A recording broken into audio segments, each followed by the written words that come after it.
Pada 4 Oktober 2025 iaitu hari Sabtu, kami pelajar Diploma Kejuruteraan Awam iaitu DKA dari Politeknik Sultan Abdul Halim Azam Shah telah mengadakan satu program CSR di Sekolah Kebangsaan Sultan Ahmad Tajuddin, iaitu program CSR Campus Community SDG Catalyst Polimas Prihatin Menyemai Lestari Membina Komuniti. Taklimat daripada Guru Besar.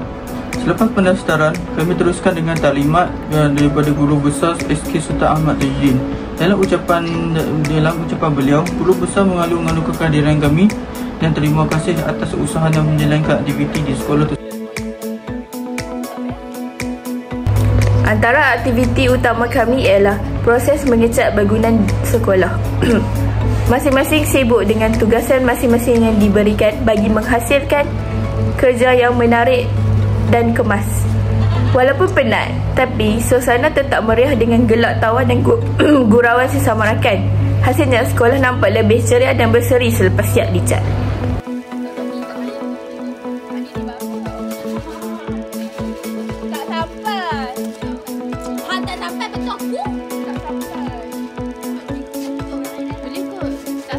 Agak-agak aku naik Jamil tak?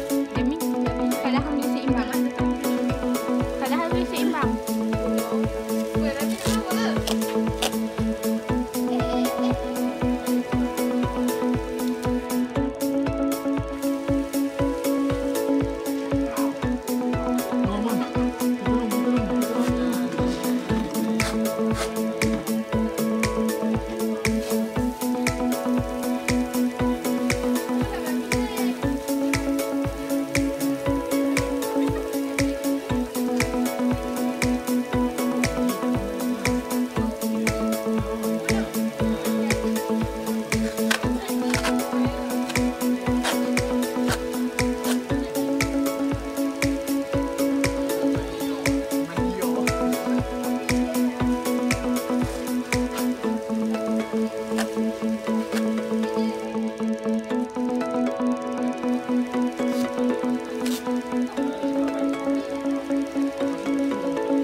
Untuk sesi penutupan.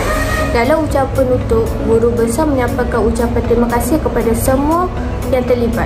Program ini memang banyak memberi pengalaman baru, bukan sahaja dari segi kemahiran, tapi juga dari segi semangat kerjasama dan prihatin terhadap masyarakat.